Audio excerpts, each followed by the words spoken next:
Assalamualaikum warahmatullahi wabarakatuh. Alhamdulillahirobbilalamin. Pada hari ini kita dapat memulai perkuliahan dengan normal, yaitu perkuliahan aktuaria. Materi yang akan saya sampaikan kali ini adalah tabel mortalitas, ya. Tabel mortalitas atau tabel kematian, ya. Sungguhnya apa itu tabel mortalitas? Marilah kita lihat pada slide berikut ini. Oke. Sebelum kita mempelajari tentang tabel mortalitas, ada baiknya kita sedikit mempelajari tentang dasar-dasar teori peluang. Ya. Objek utama dalam teori peluang adalah ruang sampel S yang ada. Hakikatnya sebuah himpunan, ya. Dan ingat-ingat kembali materi tentang himpunan. Hakikat sebuah himpunan ini dipandang sebagai koleksi dari semua titik sampel yang mungkin terjadi dari suatu percobaan atau pengamatan acak. Subhimpunan dari S disebut kejadian yang diberikan ukuran peluang yang biasanya dilambangkan dengan P. Secara teoritis sederhana, peluang kejadian K dalam ruang sampel S dihitung dengan membandingkan jumlah anggota, yang berarti banyaknya kemungkinan K yang terjadi dengan anggota S. Ya, berarti peluang K sama dengan jumlah kejadian K dibagi jumlah kejadian seluruhnya. Lebih baik kita ke contoh. Misalkan ada sebuah koin, ya. Anda bisa mencoba dengan sebuah koin, terserah koin 500 atau koin 1000. Maka titik sampel yang mungkin yaitu adalah muka dan belakang, ya, berupa angka atau gambar atau muka atau belakang, terserah. Jadi untuk ruang sampelnya adalah muka dan belakang. Jumlahnya ada berapa? Ada 2. Ya.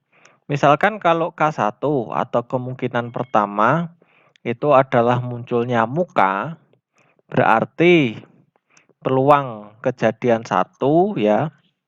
Berarti jumlah mukanya ada berapa? 1 kan? Berarti 1. Kemudian jumlah ruang sampelnya berapa? Ada 2. Berarti peluangnya berapa? 1/2. Nah, seandainya jika K2 atau kejadian 2 itu kejadian belakang koin, maka peluang kejadian 2 itu adalah jumlah kejadian 2. Berarti yang belakang ada berapa? Ada 1. Dibagi jumlah dari ruang sampel. Berarti sama dengan 1/2. Ya. Misal contoh lain. Peluang terambilnya kelereng berwarna hijau pada pengambilan tunggal dari sebuah kotak yang berisi 2 kelereng hijau dan 9 kelereng kuning adalah, ya. Berarti yang jumlah kelereng hijau ada berapa? Ada 2. Dan jumlah ruang sampelnya ada berapa? Berarti ruang sampelnya ada kelereng hijau, ada 2 ditambah 9 kelereng kuning. Berarti 2 tambah 9 11. Berarti peluangnya ada berapa? Peluangnya ada 2/11. Ya, oke. Gampang kan? Oke. Selanjutnya sifat-sifat fungsi peluang. Misalkan S ruang sampel A dan B. Ini A dan B adalah kejadian dalam suatu percobaan. Maka hal-hal berikut ini berlaku, ya. Peluang itu minimal jumlahnya 0 atau tidak ada peluang.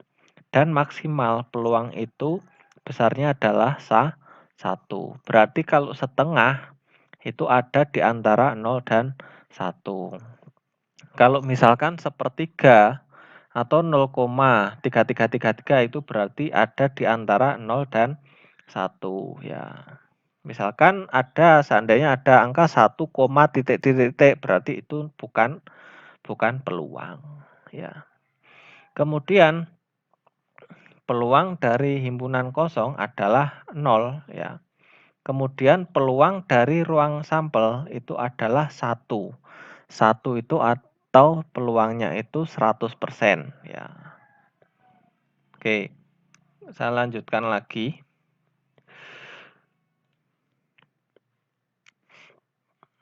Ya. Misalkan ini ada peluang A.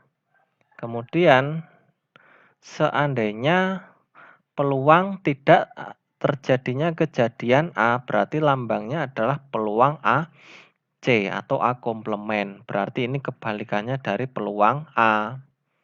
Berarti peluang tidak terjadinya kejadian A berarti 1 dikurangi peluang A.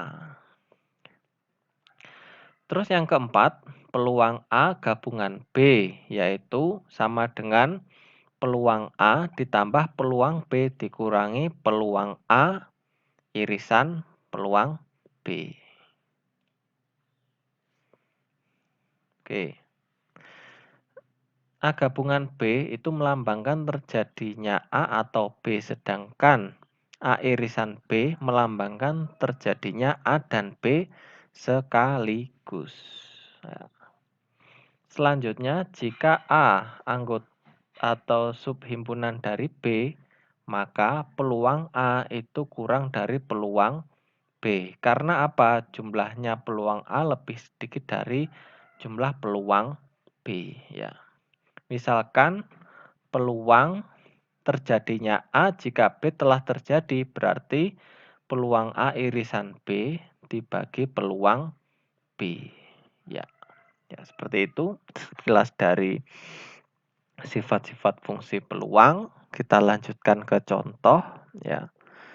Misalkan ada kejadian saling lepas, ya. Kalau kejadian saling lepas, maka dia tidak punya irisan atau irisannya 0. Maka gabungannya itu adalah peluang A ditambah peluang B, ya. Jadi kalau kejadian saling lepas itu suatu kejadian tidak mempengaruhi, ya. Berarti kejadian yang satu tidak mempengaruhi kejadian yang lain, ya. Contohnya, misalkan pada umumnya kematian seseorang tidak mempengaruhi peluang kematian orang lain, ya. Contohnya seperti itu dalam asuransi. Kemudian kejadian saling bebas, ya. Kejadian saling bebas itu merupakan peluang bersyarat, peluang terjadinya A jika B terjadi, maka hasilnya adalah peluang A. Ya. Jika A dan B kejadian saling bebas, maka berlaku peluang A irisan B sama dengan peluang A dikali peluang B. Ya, ini irisan. Kalau ini irisan, kalau U tadi adalah gabungan. Contoh, misalkan peluang Adi meninggal dalam tahun ini adalah 0,02, sementara peluang Budi meninggal itu adalah 0,05. Misalkan A kejadian Adi meninggal dan B kejadian Budi meninggal tahun ini. Jika kita ingin menghitung peluang Adi masih hidup jika Budi meninggal, maka kita peroleh melalui, ya, yang pertama, misalkan peluang Adi masih hidup, berarti kebalikannya yang ini, 0,02, berarti 1 dikurangi 0,02 sama dengan 0,98. Berarti peluang Adi masih hidup itu adalah 0,98. Nah, kemudian jika kita ingin menghitung peluang tepat satu yang masih hidup, maka kita peroleh melalui peluang, ya, peluang Adi masih hidup diiris dengan peluang meninggalnya Budi, kemudian gabungan dari peluang meninggalnya Adi dengan irisan peluang hidupnya Budi, ya. Berarti hitung aja ini PAC, ya. PAC tadi sudah dihitung. Kemudian peluang meninggalnya Budi, ya. Ini tadi didapat dari mana? Dari rumus yang sebelumnya tadi. Cuman bedanya pakai komplement, ya. Kemudian ditambah PA. PA ini adalah peluang meninggalnya Adi dikali peluang hidupnya, harapan hidupnya Budi, ya. Ini tinggal ngalikan, kemudian ini dikalikan, kemudian keduanya dijumlah. Hasilnya 0,068, ya. Oke. Selanjutnya kita ke tabel mortalitas, ya. Kenapa kok kita mempelajari tabel mortalitas, ya? Sebagai aktuaris juga kita diharapkan bisa meramalkan, ya, lifetime dari usia suatu person atau orang atau usia dari suatu barang itu harus bisa kita prediksi, ya. Jadi dari tabel mortalitas ini atau life table ini umumnya ini daftar kehidupan dari sekelompok orang, kadang-kadang digunakan untuk mengetahui usia barang elektronik, mesin, dan lain-lain, ya. Kemudian manfaatnya apa? Manfaatnya untuk melihat kemungkinan kematian seseorang dalam jangka waktu tertentu. Kemudian yang kedua, menaksir distribusi survival untuk data yang kontinu, ya. Selain itu juga kita bisa memperkirakan usia suatu barang, ya, baik itu mesin, barang elektronik, ataupun barang atau benda-benda yang lain, ya. Itu intinya ya kayak tukang ramal gitulah, ya, seperti itu. Selanjutnya tabel mortalitas itu bermacam-macam karena disesuaikan dengan kebutuhan dan dipengaruhi oleh faktor geografis, jenis kelamin, dan lain-lain. Namun, ya, walaupun demikian, setiap tabel mortalitas bisa biasanya memuat usia, ya. Usia itu dilambangkan dengan X, yang dimulai usia 0 sampai usia tertinggi diperkirakan ada orang yang masih hidup, dilambangkan dengan omega, ya.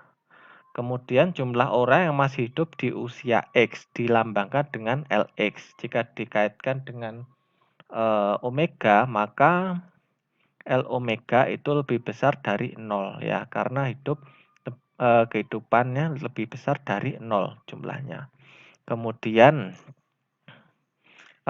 baik itu L omega plus 1 sama dengan L omega plus 2 dan seterusnya sampai sama dengan 0, ya. Kemudian jumlah orang yang meninggal dalam setahun setelah usia X dilambangkan dengan DX. D itu singkatannya deadman, kalau L itu life, ya. Oke. Kemudian peluang seseorang berusia X untuk hidup 1 tahun lagi dilambangkan dengan 1 PX atau PX saja. Peluang seseorang yang berusia X meninggal dalam 1 tahun dilambangkan dengan 1 HX atau ditulis HX saja.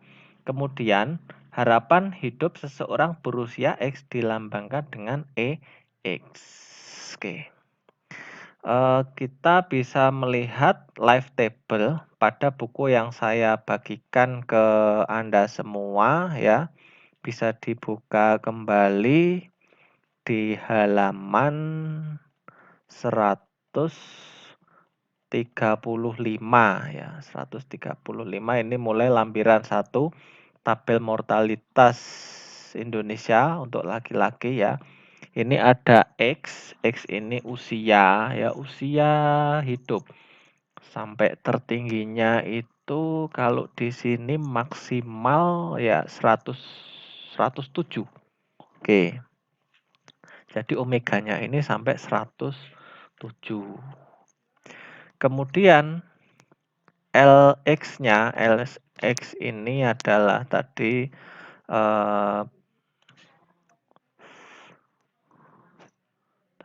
Jadi jumlah orang yang masih hidup pada usia X ya itu ini yang sering dipakai peluangnya ini. Oke, kemudian ada lagi HIEK. Ya, HIEK itu peluang seseorang berusia X untuk hidup 1 tahun lagi. Ini. Kemudian HIEX peluang orang meninggal dalam 1 tahun. Ini HIEX. Kemudian ada lagi DX, jumlah orang yang meninggal dalam setahun setelah usia X. Ini nanti bisa kita cari DX-nya ini ya. Tapi nanti yang sering kita cari adalah hitungan dari LX-nya ini ya. Kemudian yang EX ini adalah itu harapan hidup seorang berusia X. Oke lah. Ini. Oke, kemudian kita lanjutkan anatomi life table yang ada pada halaman 135 ini. X ini sudah kita bahas ya, itu tadi usia. Kemudian HIX. HIX ini juga ada di sini. Kemudian LX, jumlah orang yang berhasil mencapai umur tepat X tahun ya. Ada L0, L1 dan seterusnya. Kemudian ada kolom NDX, jumlah kematian antara umur tepat X dan setelahnya. Ya, ini juga ada. Ya, untuk tabel ini beda-beda ya. Ada yang PEGX-nya di depan, ada yang di belakang. Ini tergantung dari layoutnya. Sebenarnya juga sama. Oke. Terus yang EX ini adalah peluang hidup atau harapan hidup dari seorang. Ya.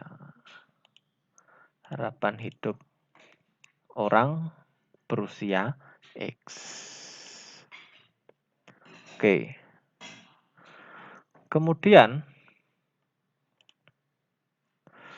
ini kita lihat dari tabel konvensional ya. Di sini bahwasanya biasanya dari sensus, survei atau pengamatan itu diperoleh LX dan DX.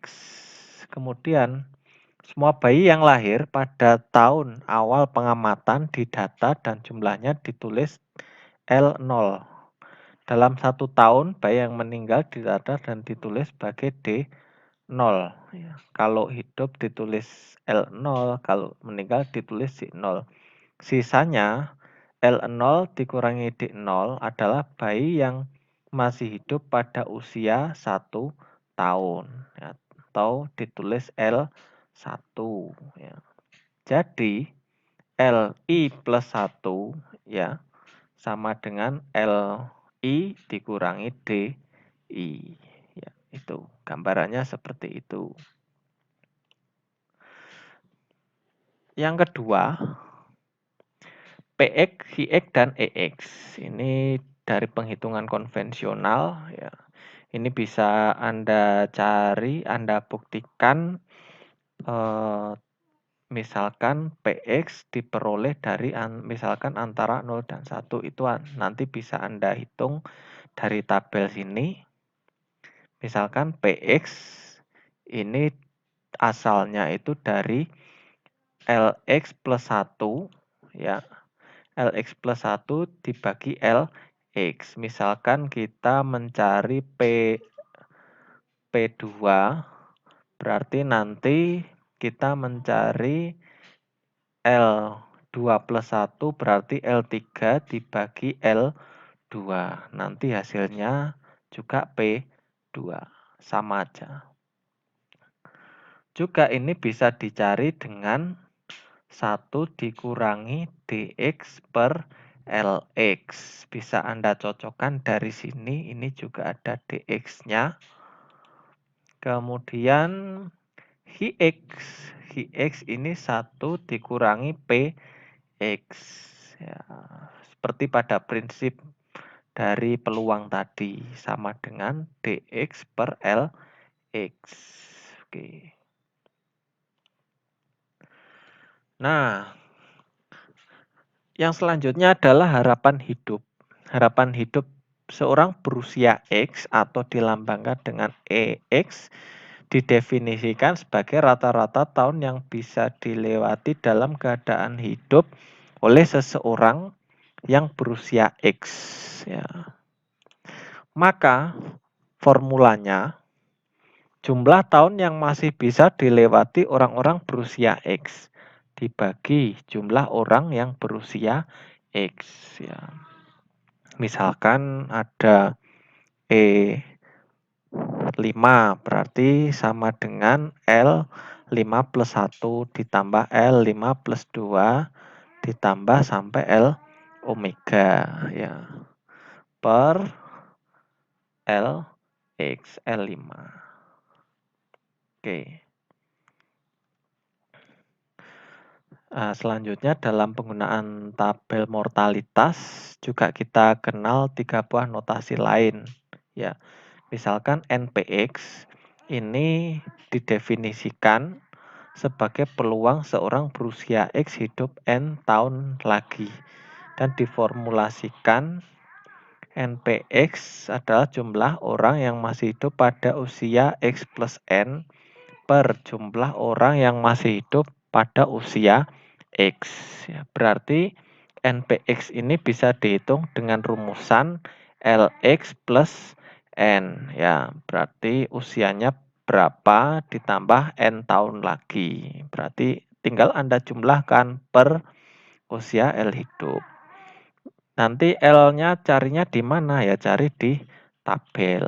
Tergantung dari laki-laki atau perempuan. Kemudian NGX didefinisikan sebagai peluang seorang berusia X akan meninggal dalam N tahun dan diformulasikan NGX 1 dikurangi NPX atau 1 dikurangi 1 L X plus N per LX ya. Ini rumusannya. Nanti bisa Anda cari di tabel sini ya. Kemudian M per N X didefinisikan sebagai peluang seorang berusia X hidup M tahun lagi tapi meninggal pada N tahun berikutnya. Berarti formulasinya adalah MPX dikali NGX plus M. Ya. Berarti itu nanti rumusannya ini. Ini merupakan pengembangan dari rumus-rumus yang sebelumnya. Ya. Ini pengembangan rumus-rumus yang sebelumnya. Oke. Lanjut. Contoh. Dengan menggunakan tabel mortalitas, hitunglah peluang seorang perempuan berusia 21 untuk A hidup sampai usia 65, B hidup antara usia 40 sampai 50. Ya. Jawabnya adalah kita lihat X-nya usia X atau usianya adalah 21. Kemudian berarti hidup sampai usia 65, berarti N-nya 65 dikurangi 21, berarti 44 ya. Berarti langsung saja LX plus N per LX ya. Atau langsung saja L65 dibagi L21. Berarti L65 dilihat dari tabel ya, berarti pilih tabel perempuan. Bisa Anda lihat di halaman 138, berarti L65. Berapa ini L65 ini? 86,145. Ya. Kemudian L21 99,043 ya.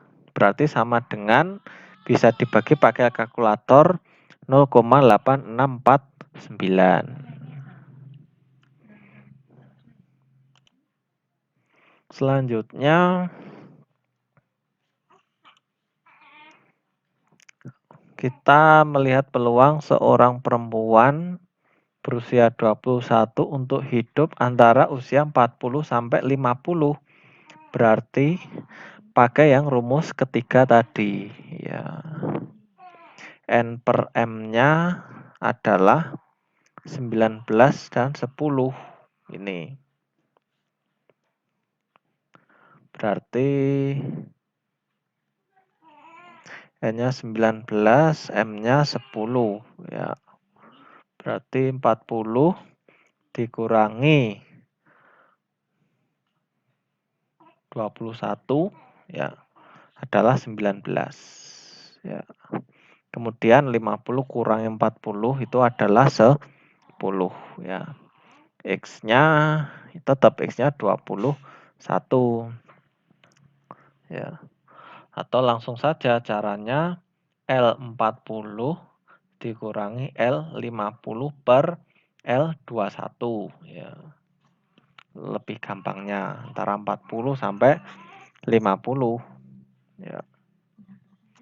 Kemudian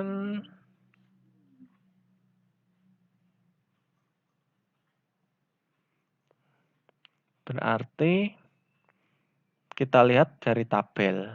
Dari tabel berarti L40 itu adalah 97,971 dikurangi 96,098 per 99,043. Berarti sama dengan hasilnya 0,018897.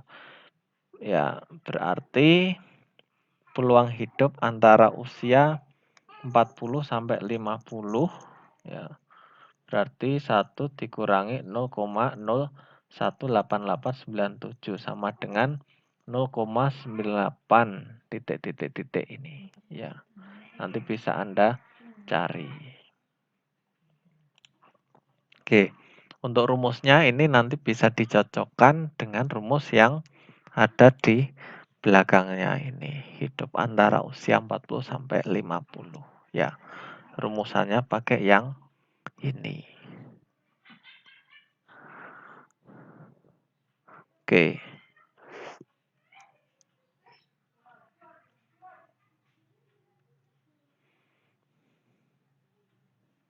Kemudian misalkan ada contoh lagi, ada lelaki A dan wanita B menikah ketika masing-masing berusia 25 dan 21 tahun.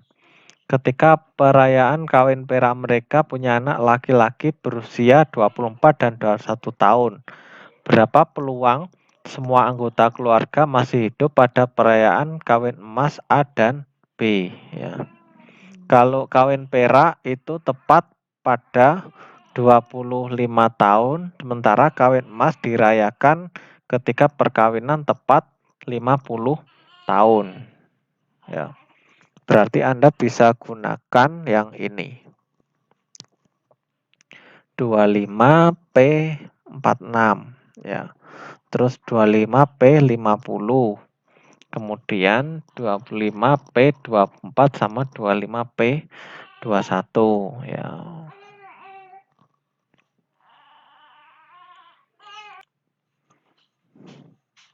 Nah, berarti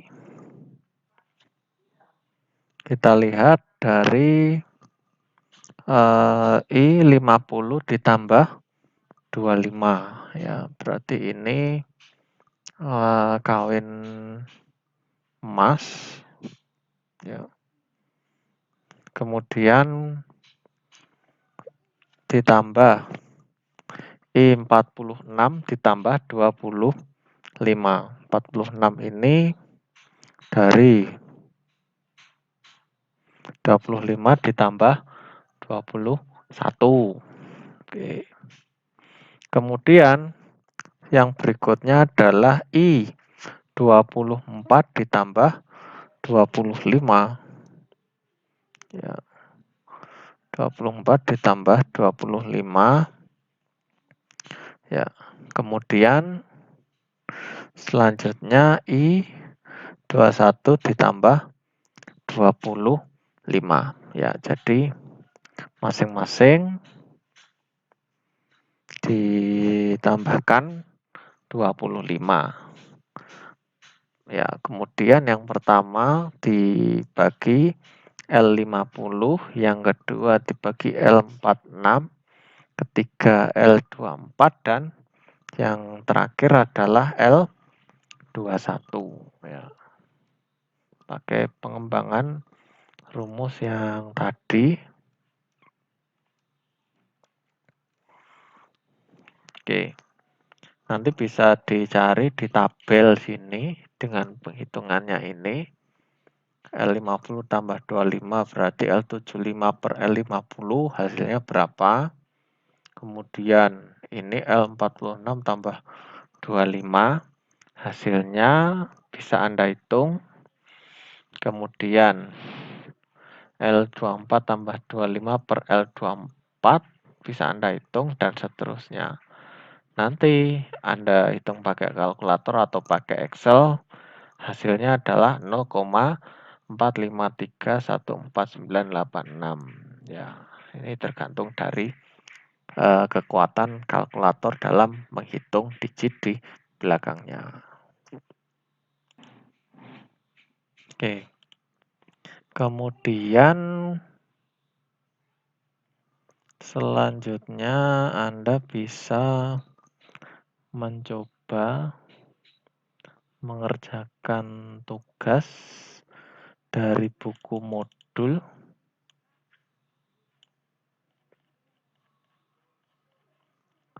Bisa Anda buka di halaman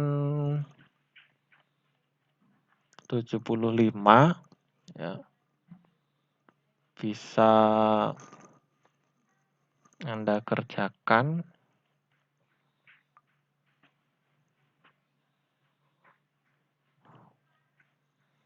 Nomor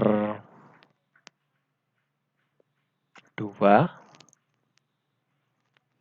Kemudian nomor 4. Kemudian nomor